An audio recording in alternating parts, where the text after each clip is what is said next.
squad games bring back split results, and so do injury reports.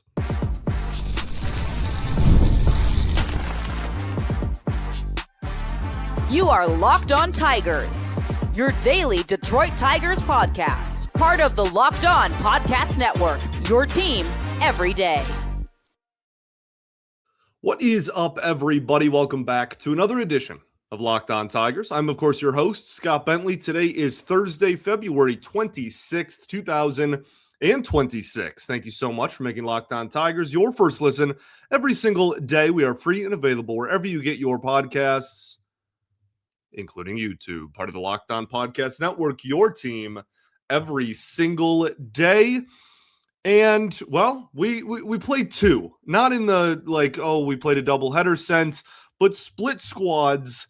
Well, I was going to say begin, but that would be the next however many games or days are going to be split squad. Not how it works, but the Tigers did play, I guess, their first split squad style of games. So half of the camp went and played the Toronto Blue Jays. The other half of camp went to go play the Philadelphia Phillies. The Tigers tied with the Blue Jays and lost to the Phillies. Some decent ball to be talked about for some people, some not so decent ball with other people, as always. So we'll get into plenty of that in a second. I do want to start off with stuff, rather, because it's split squad and there's plenty of news and notes to go over. So we're going to start with stuff, which I know gets the people fired up. There's a few notes here. One is the injury report that came out earlier in the week. The biggest and most noteworthy anecdote in said injury report is that Troy Melton has been shut down. Seems super dramatic. He's not going to throw for a few days. Okay. Now that, I guess that is shutting down. That is what that is. They're not going to have him throw for the foreseeable future. But I feel like when people say shut down, there's this notion of he's done for the year, or he's, the next 6 months, he's not throwing a baseball. AJ Hinch, at least, made it sound like this was precautionary. Now, the injury itself is general arm soreness, obviously in his throwing arm. So he will be shut down for the time being. I think the hope is that he is throwing again before opening day.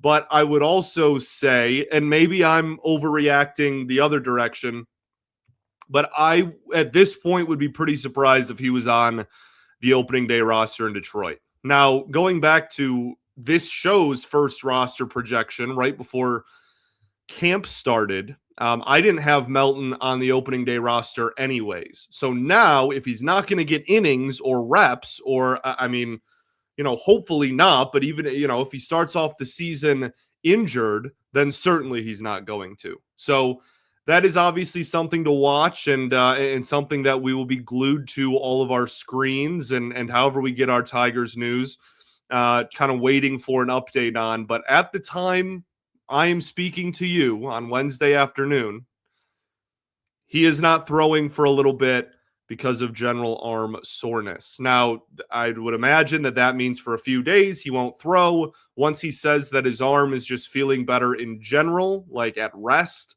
then maybe he does some soft toss. They see if he, if it feels good. If it does, then maybe he ramps back up and he gets on to business as usual. If he doesn't, then they'll start considering, screening and seeing a doctor or whatever. So we will see. But all of that is to say, AJ Hinch himself said they're going to be super conservative and super cautious about really any pitching injuries because it's still February. So why would you not be? But especially with a guy like Melton who's young and hopefully has a bright future ahead of him. Dylan Dingler. We have not seen it in a spring training game yet. He obviously, we talked a lot. This is the third or fourth time we've brought up the fact that he had a small procedure on his elbow. Doesn't seem like there's really too much to worry about. There isn't a ton of updates either. He is still doing everything else except throwing a baseball. And now the most recent update is that his throwing progression has begun. That is fantastic news. Jackson Jobe and Jake Miller both are playing catch. They're doing long toss, so that's a step. I mean, heck, Jobe had Tommy John surgery like 7 or 8 months ago, and is now playing long toss a few times a week. And Miller had double hip procedure, so like both of them, good on you, and hopefully that is a sign of maybe being ahead of schedule or being healthy, and a good sign of things to come. A few other smaller names on the injury report. You can go look that up yourself. Very accessible in the Scott Harris era. The injury report is. Some other small news and notes. Brendan White, former Tiger, has signed with the Seattle Mariners on a minor league deal, so he will join camp for them. The reason I bring that up, one of my favorite people I have ever interviewed on this show and ever gotten the privilege to speak to in the Tigers organization. Genuinely. One of the coolest, nicest guys. We did his interview on here. This is probably 2 years ago now, maybe even three years ago now. And after the interview was over, stopped hitting, weren't recording anymore, but we're still like on a video call or whatever. And just talked ball for like a solid 30 to 40 minutes after finishing the recording. Just a really cool guy, and rooting for him. Wish him nothing but the best over there in Seattle. Some other tiny tidbits with Verlander and Valdez. Their money for their contract, it has been announced now. I saw it from ESPN, but I'm sure somebody else got it first. The deferrals in both of their deals will go through the 2039 season. That is a whopping 13 years from now. Now, they also don't start until 2030. So we're still, 3-4 years away from that, depending on when the payments start. But golly, you're talking about almost a decade and a half in the future of deferred money. So I don't know if it's going to be a yearly payment or every couple of years, or I don't know how they have it broken up. I'm sure more and more information and details will come out, but the last payment will be in 2039, which is pretty mind-boggling to me.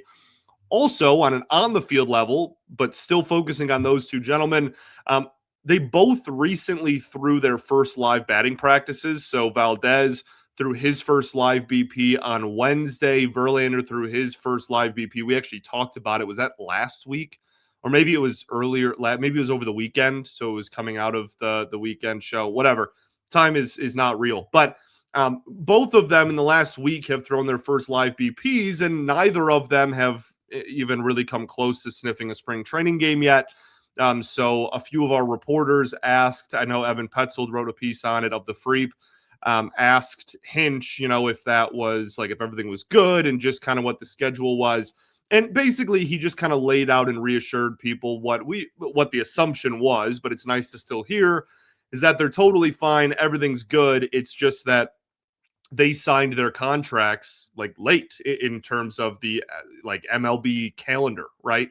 So that they weren't as ramped up or weren't as game ready as some of these guys who have been in camp since January. And so it's just about getting them to game speed. And he said that the two of them will be the last starting pitchers to enter spring training games. He doesn't have them on the schedule yet.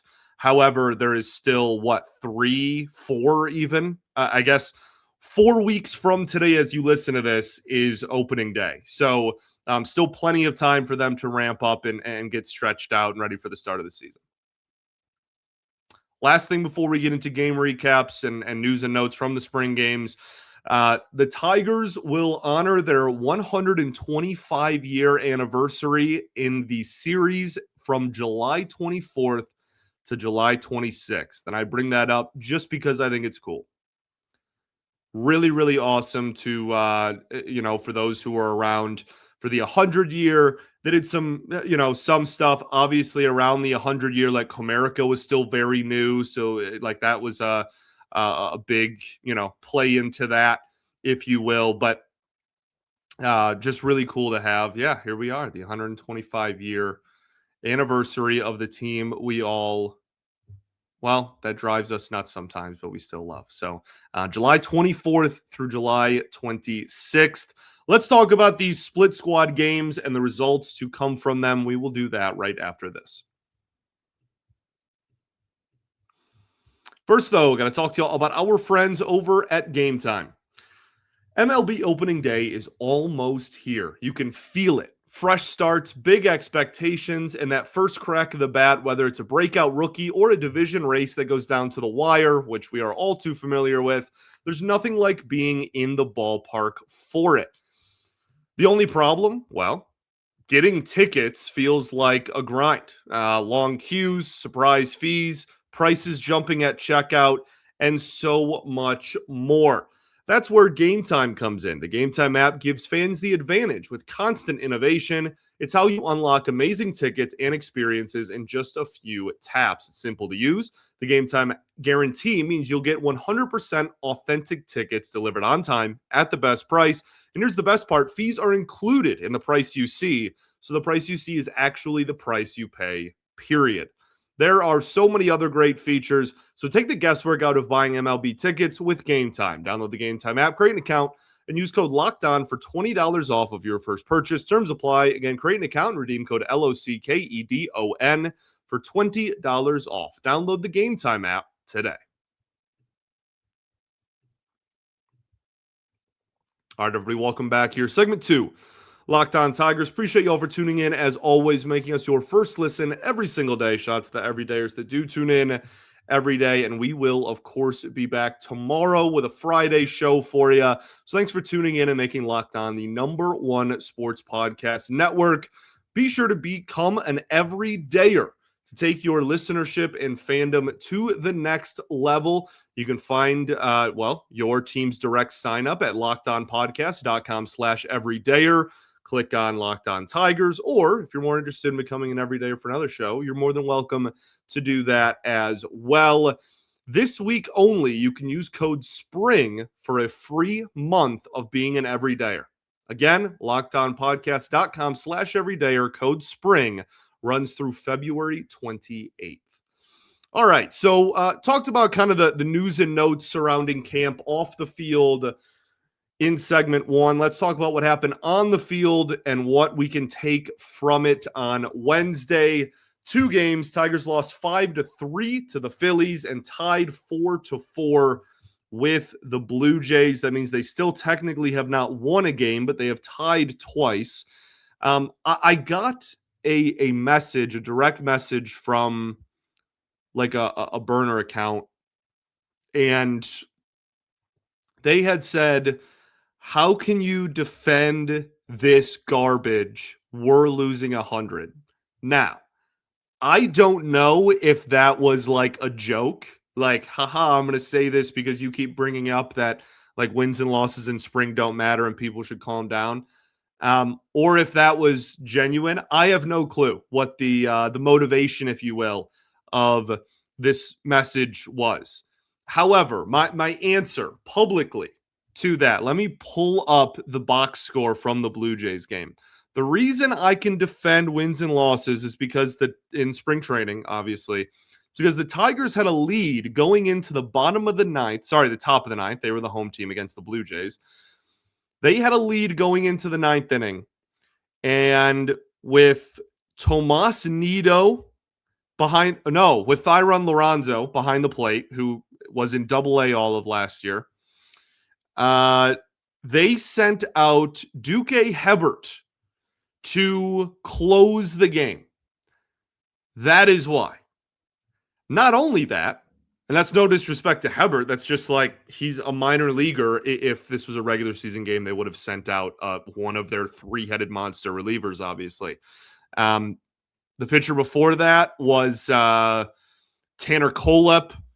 Like that is why. And on top of that, shout out to Hebert. He induces a ground ball, and the shortstop, who was John Peck, had a throwing error that then allowed the run to score and tie the ball game. None of those players I just mentioned will be playing in the major leagues this season. There's a chance that none of them are even playing in AAA this season. That is why I do not care about the Tigers 6 games into spring training being 0-4-2. Okay. Now, let's talk about some of the stuff we actually can take away from these ball games. Ty Madden started against the Philadelphia Phillies, 2 perfect innings with 1 strikeout. The biggest thing I really took away from the Phillies game total, it was the one of these games was televised, this game, and then the Blue Jays game was not. But I think my biggest takeaway of the entire day was Ty Madden. I was thrilled with how he looked on the mound, and obviously the results were good. The strikeout was against Bryce Harper to end the first inning. But the reason that I got so excited about what I saw with Ty Madden is because of the cutter specifically. You go back and watch that outing. He had every batter he faced in an absolute blender with the cutter. It moved a ton, like borderline slider level of like horizontal movement at least, and was topping out at 90 miles an hour. That is wonderful. And it's backed up by the fact that nobody hit it. It was swung at 6 times. 5 of those 6 swings were swings and misses from Phillies against the cutter. That is wonderful. That's an 83% whiff rate. That is astronomical. And now, obviously, it's a small sample size. It's 6 pitches. But, like, for 2 innings of work and being the first time that we've really seen him in a professional setting in almost a year, I will gladly take that from Ty Madden. I'm cautiously optimistic about him going into 2026. He threw 6 different pitches in just 2 innings as well. I thought they all looked pretty good. None even close to as good as the cutter. Hung a curveball a couple of times that in the regular season, Bryce Harper probably hits 900 feet. But again, I'm a broken record, but that cutter was really legit. The reason why I get so excited about it is because the fastball that he offers can be mid-90s. That can be anywhere from 93 up to like 95, even touch 96 if he's, in a pure reliever role. The tunneling of the fastball to then his cutter, the tunneling of those 2 pitches from, assuming they're tunneled and released from the same arm slot and follow the same path to home plate, it was working wonders just in the 6 batters that he faced in this ball game. So we'll see what kind of role he develops, whether they're going to stretch him out as more of a starter and send him to the minor leagues, whether maybe we're done with that and he's just going to be a pure reliever, but can maybe go multiple innings. I have no clue, but I want the cutter to be involved in whatever he does because that was a really, really sharp performance from Ty Madden.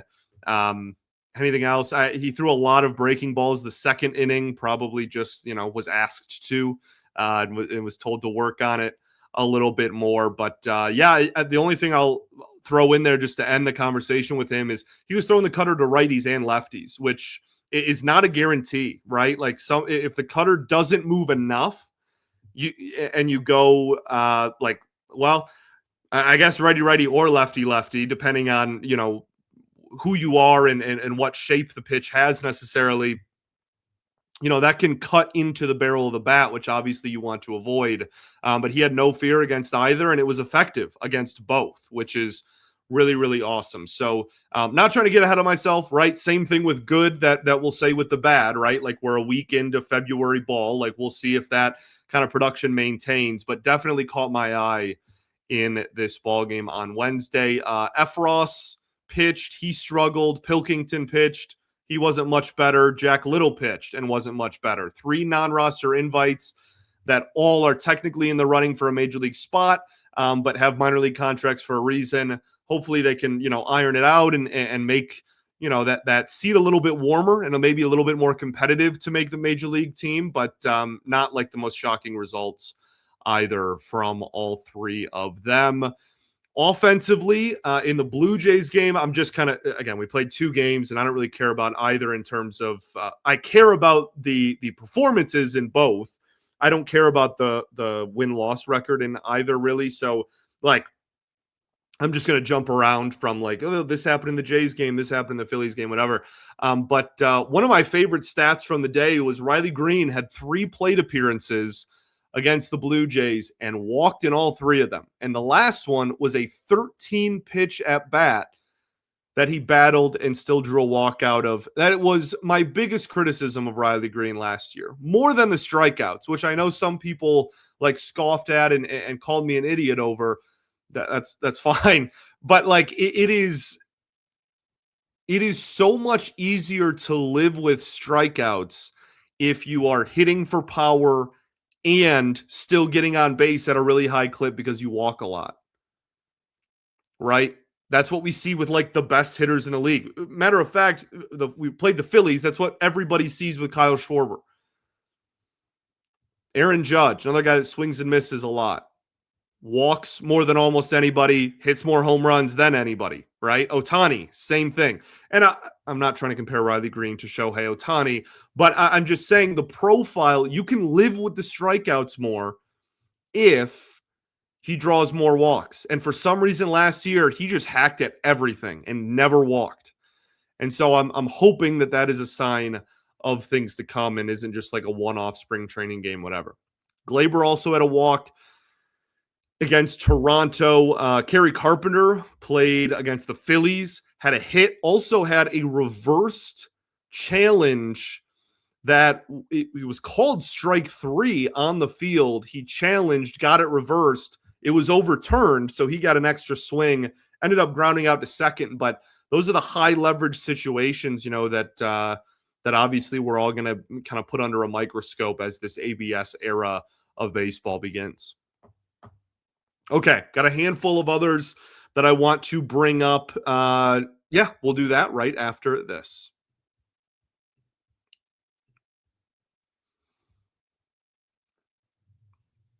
All right, everybody, welcome back here. Third and final segment, Locked On Tigers. Appreciate y'all for tuning in as always. A couple of guys that struggled. Colt Keith, 0 for 3 with 3 strikeouts. Not a great day at the office. He has had a rough start to spring training. Obviously, a very small sample size, and that's the point of spring, right? To take your lumps and start off slow and cold, and then hopefully playing games almost every day for the next 3 weeks will get him back into the swing of things, no pun intended. But rough day at the plate for him. A guy that season this year is just very, very important. So hopefully he turns it around. Jace Young as well, 0 for 2 again with another strikeout. Did move back to third base, which I think is noteworthy. I think we'll probably see him all over the diamond going forward. Ha-Yoo Lee with another start at second base and another knock in this ball game against the Blue Jays as well. He's been playing already. He's played a lot of third and second. I would imagine they're not going to be shy to even give him maybe an inning or two at shortstop. He's not a major league shortstop by any capacity. If he can be like the super utility that can in a bind play all 4 like infield positions, then that's something that the Tigers want to know if they have. But they also probably are like, what are you even talking about? Like, we already know that he obviously can't play shortstop. That's not happening. So just something to keep an eye out for, though, because he is moving. He played first a little bit in the minor leagues last year. He's moved all over. Javi had a couple of knocks in this ball game against the Phillies as well. Was playing shortstop defensively, which I think is always noteworthy as people ask, where he's going to settle into the field. But both of his hits were lower, and one was like on the ground, but like were hard hit to the pull side. So hopefully we get, at this point, like if he averages out to about the same as last year, I guess I'll take it. But really at this point, I'm hoping for like a solid platoon shortstop out of Javi this year. If he can hit lefties and play good defense at short, I'll be a happy camper. Speaking of platoon and people that can play center field, Parker Meadows goes 0 for 2 with 2 strikeouts yet again. Does draw a walk in this ball game. He was in the untelevised game, so didn't get to see him, follow up the change in mechanics that we saw on TV earlier in the week. But not great results from him for whatever that is worth to you. Thyron Laronzo with a big home run, as I mentioned, to get the lead against Toronto. in that ball game, a big 3-run homer, and we have cell phone footage from behind home plate. But he looked sweet. Like I don't know what I don't know what else to tell you. We didn't even have a camera in the camera well, but it looked cool from behind home plate. He crushed it. It was a no doubter. He knew literally right away. That's fun. Shout out Laronzo, man. He really struggled offensively last year, and I think he's taken a lot of strides defensively, but it's still a long ways to go before he's major league ready at the plate. And so him having a good spring with the bat would certainly, I feel like, go a long way, not only with just the perception of him, but also obviously heading into games being played, maybe some momentum to carry him through the year. Briseño had a knock. Corey Julks with another hit. He's had a pretty good spring so far at, 4 or 5 plate appearances maybe, but he's done well in them up to this point. Casey Mize started the Blue Jays game, went 2 innings, 1 hit, no runs, 2 walks, and 1 strikeout. The velo was pretty good, down a tick, not even a full mile an hour. But through all of the pitches that he has, the command was clearly a little bit all over the place, 2 walks in 2 innings, but first outing of the spring, we'll take it. There's really no he's going to be in the rotation. He could have a 15 ERA in the spring. He's going to be in the rotation on opening day. So it's just about getting him stretched out and getting him ready. And hopefully this is a step to do that. Kyle Finnegan also pitched against the Blue Jays, had 1 inning, no runs, 1 walk, 1 strikeout. So he gave up 1 really hard hit off of his fastball, and then everything else appeared to be pretty much business as usual. The posted note I have on Finnegan is in this outing, he threw mostly fastballs. And this just is interesting to me because of the pitch mix he offered last year. Now, again, as I've reiterated a million times, this is the first appearance of spring training. But last year, his first appearance of spring training, last year when he was traded to Detroit, they immediately changed his pitch mix to throw way more splitters than he ever has really in his life, and kind of take a step back on the fastballs. And he did really well. Then at the very end of last season, I wouldn't say he struggled, but the numbers went back up. They kind of reverted a little bit closer to what he was in Washington. So it is interesting to me just to keep an eye out for what his pitch mix looks like in spring. Now, again, maybe in this outing specifically, the coaching staff was just only throw fastballs. Who cares? We're just trying to get your arm warm. That's possible. It's February, right? But something that I will certainly be keeping an eye out for as we get closer and closer to opening day. Will Vest struggled, death taxes and Will Vest being awful in spring training. I could not care less. Even if you've been unbelievably mad at me for saying that wins and losses in spring don't matter, et cetera, the one thing that I urge you to side with me on is Will Vest. Okay. For 4 years in a row, I have come on this show and said, wow, Will Vest looks really not very good in spring training. Does he even make the team? What's the expectations? Whatever. I'm finally not doing that anymore. This guy just doesn't care about spring training. He was 4 miles an hour under what he was averaging last year. So assuming that's because of just he's ramping up and not because he's injured, I quite literally could not care less. This is literally just about him throwing the ball and getting his arm stretched out more than it is any of the results we see. Dylan Smith struggled as well, was kind of hit all over the place. Tyler Holton made his spring debut. The velo was down pretty comfortably, but still had 2 strikeouts in 1 inning. So good for him. And then Tyler Madison strikes out the side in his first inning of work. Almost all fastballs as well, which he doesn't have an overpowering 99 mile an hour fastball or anything. It's a 94 to 95 or when he's out of the pen. But I am so excited. I know I've said this a few times. We can wrap up here and I won't go down the rabbit hole completely again, but I'm just so excited about Tyler Madison. I think I talked to him his draft year. And he has been so impressive in a pure reliever role in the minor leagues as a pro, and just was hurt for like almost all of the last calendar year and a half. So just seeing him healthy, and not only healthy, but getting some good results, that can be hopefully a confidence and momentum builder for him. This is a guy that was added the 40-man 2 years ago. So hopefully, again, if he's healthy, maybe kind of a dark horse candidate to get some bullpen work for the Tigers this year. Thanks for making Locked On Tigers your first listen every single day. Shout out to the everydayers that do tune in every day. And we will, of course, be back tomorrow. I think we'll probably stick with doing stuff at the beginning of spring games. That way I can just talk about everything like news and notes related at the beginning of the show. And then just like with whatever time we have left, I will just fill that with, observations from the spring games. I think that's kind of how I want to prioritize the rest of the spring. So hopefully that's cool with you, but I figured I'd run it by you first. Peace and love. Going to therapy's dope, and I'll catch y'all tomorrow, baby. Go Tigers.